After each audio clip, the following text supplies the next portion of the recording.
Magandang araw po sa inyong lahat. Ako po ang inyong lingkod sa Ansan Foreign Migrant Center. Ngayon, ipaalam namin sa inyo kung paano mag-apply ang Sincere Foreign Workers Reentry. Layunin ng muling pagpasok o reentry ng dayuhang manggagawa. Ang kailangan ng worker ay nagtatrabaho halos 5 taon isang kumpanya at mahusay na worker. Sa pamamagitan ng pangmatagalang trabaho, kasanayan sa trabaho, komunikasyon at iba pang pagpili ng mahusay na pagkukulangan ng tao sa pamamagitan ng komprehensibong pagsalang-alang sa mga individual na kakayahan. Kwalipikado para sa Sincere Foreign Workers Permit.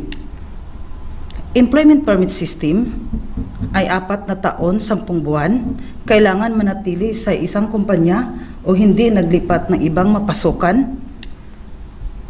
Kapag kasalanan ng kumpanya ang dahilan ng paglipat o pag-alis sa trabaho at sa huling kumpanya, kailangan ang labor contract period ay naka-1 taon pataas. Kahit na nasa mababa na 1 taon ang natitira, isang espesyal na kaso para sa muling pagpasok ay maring ipagkaloob kahit ng pinuno ng ahensya.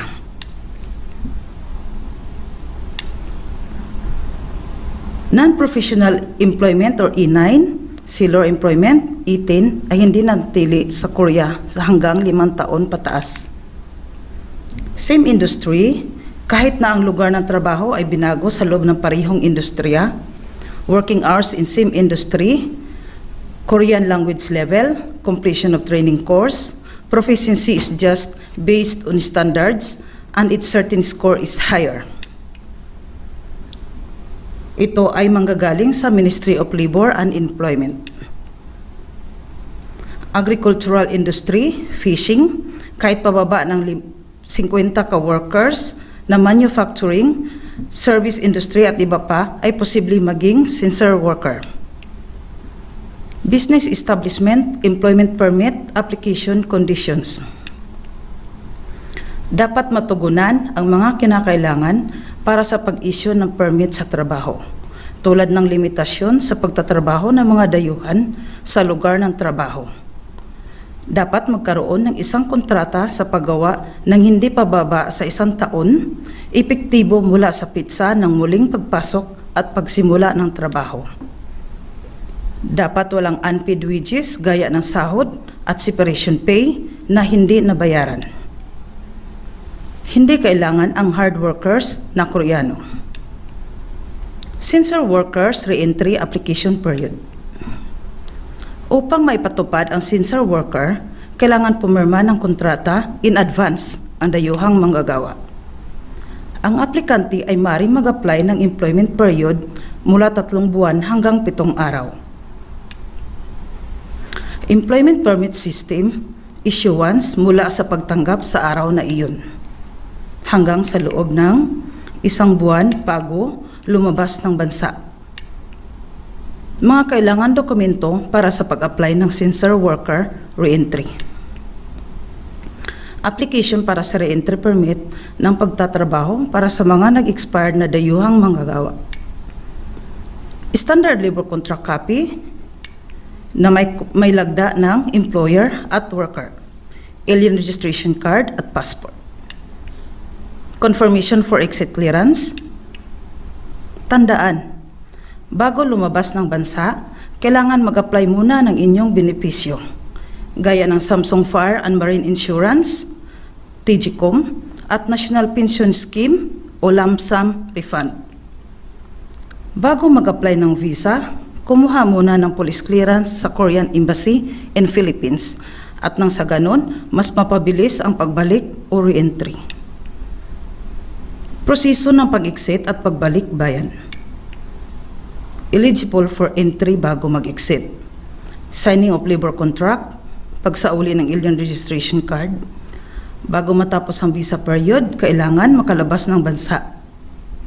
Ang employer ay pumunta sa immigration office para mag-apply ng magpa-issue ng certificate of visa issuance, pagpatunay para sa entry plan setup and workers re-entry. Re-entry applicant pagkatapos mag-exit. Pagkadating ng 7 araw, kailangan ipadala ito sa agency bago makarating sa Pilipinas. Re-entry workers after entry. Pagkatapos ng pagpasok ng pangkat, isinagawa ang pagsusuri sa kalusugan at exclusive insurances. Kailan makapasok o re-entry ang sincere foreign workers?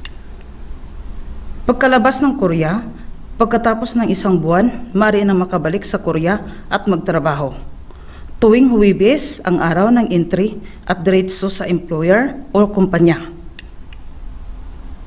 Korean proficiency test at job placement education is exempted. Ang sincere foreign workers kapag i-hired, bakit magbayad ng charge fee? Re-entry is carried out collectively through the sending agency and delivered to the employer. Bilang tugon dito, ang mga minimum na gastos ay sisingilin bilang isang bayarin. Kada isang tao na worker, babayad ng 60,000 won. Para sa introduction commission, delivery cost, 59,000 won. Kung sakali gagamit ng agency, maring magdagdag bayad. Kasama sa mga bayarin sa paghatid, ang mga bayarin sa pag-upa ng sasakyan, mga bayarin medical check-up, at bayarin sa pagrenta ng lugar na kinakailangan para sa paghatid ng mga dayuhang manggagawa. Employment permit issuance, nakatanggap na. Paano kung hindi mag-exit? Kapag nakatanggap na ang employment permit issuance, tapos hindi natuloy sa pag-exit ang worker, hanggang nag-expired ng visa period of stay, ay magiging undocumented ito. Ang employment permit ay mapawalang visa o kansila. Kung sakali magkaroon ng sakit o aksidente dahil sa hindi pag-exit, bumisita sa malapit na immigration office para humingi ng visa extension. At sa ganun, kailangan mag-exit ang worker sa loob ng visa period na ibinigay. Paano kung hindi makapag-report ng homecoming sa loob ng 7 araw? Ang deadline para sa pagbalik ng mga dayuhang manggagawa ay inirekomenda at hindi sa pilitan. Ang pagbalik ng abiso ay ang unang hakbang sa pagproseso para sa dayuhang manggagawa na muling pumasok sa Korea. Kung aantalahin ang pag-abiso sa pagbalik, maaring mantala ang oras upang pumasok sa Korea o maaring tanggihan. Ngayon, maraming salamat po sa inyong pagpakinig sa amin. Kung meron man kayong problema, maaari po kayong tumawag sa 1644-7111. Pindutin lamang ang numerong siyam. Maraming salamat po.